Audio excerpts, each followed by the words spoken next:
Halo guys, kembali lagi bersama kami membaca teori.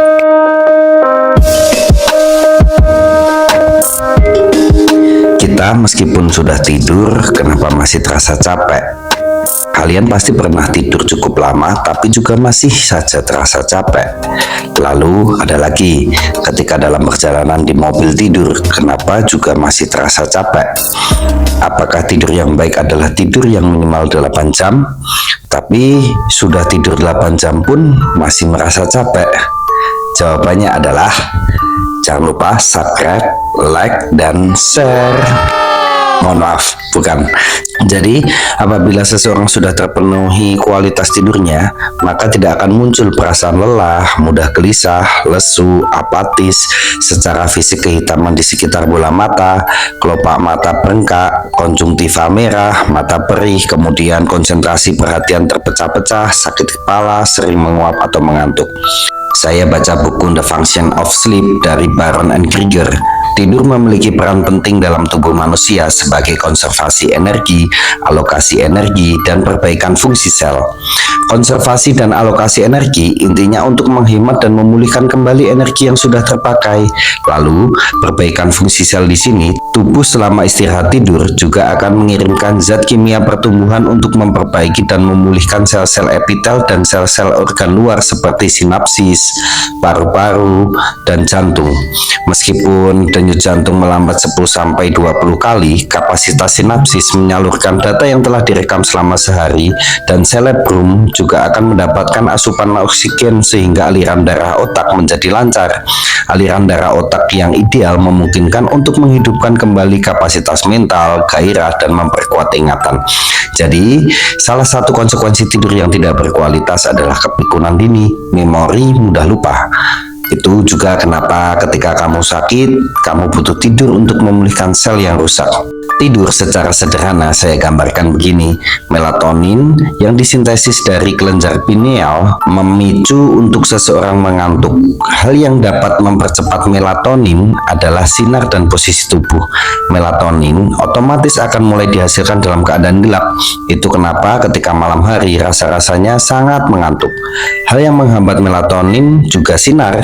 Itu kenapa bermain HP sebelum tidur tidak dianjurkan, apalagi sinar biru dari layar HP. Melatonin yang teratur akan membuat jam tidur teratur. Itu yang disebut dengan irama sirkadian, yaitu pola bioritme yang berulang selama rentan waktu 24 jam. Mungkin kamu sering menyebutnya dengan pola tidur. Ketika kamu tidur jam 10 malam, otomatis jam tersebut melatonin mulai dihasilkan lebih banyak dan kamu mulai mengantuk. Kemudian ada 4 tahapan orang tertidur. Apabila 4 tahapan tersebut tidak terselesaikan dengan cukup, maka kualitas tidurmu berkurang.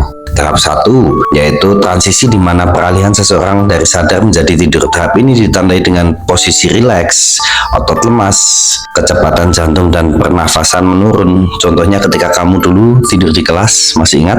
Atau ketika DPR sedang rapat, lanjut ke tahap 2 saja deh. Tahap 2 merupakan tahap tidur ringan dan proses tubuh semakin menurun. Tahap ini berlangsung selama 10-15 menit. Ini tahap dimana yang katanya tidur siang 30 menit rasa segar. Tahap 3, tahap ini keadaan fisik lemah dan lunglai karena tonus otot lenyap secara menyeluruh. Seseorang yang berada pada tahap ini akan sulit dibangunkan. Tahap 4, pada tahap ini seseorang akan berada dalam keadaan rileks, jarang bergerak dikarenakan keadaan fisik sudah lemah, lunglai, dan sulit dibangunkan. Pada tahap 4 ini, pemulihan keadaan tubuh terjadi. Tahap 4 ini ada istilah REM dan NREM. REM itu Rapid Eye Movement dan NREM Non-Rapid Eye Movement. Pada tahap ini dapat terjadi mimpi, maka disebut tahap REM. Kalau tidak bermimpi, maka masuk NREM. Perlu kamu tahu, pada tahap 4, REM dan NREM ini saling mempengaruhi. Keduanya penting untuk keseimbangan tubuh dan pikiran.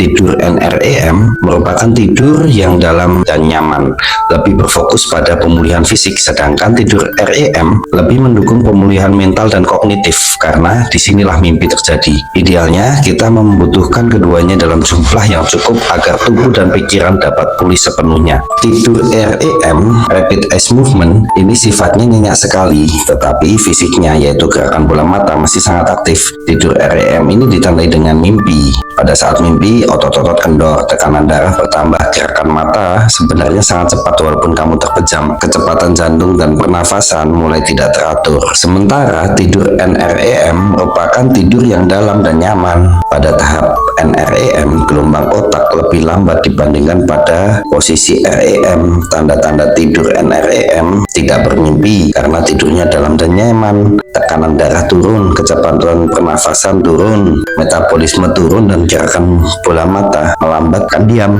Pada 4 tahap tersebut harus terselesaikan. Jika terhenti di tengah jalan, itu sebab kenapa tidurmu itu masih terasa capek. Karena tidak lekas di subscribe, saya jadi mengantuk. Selamat bertemu di video selanjutnya.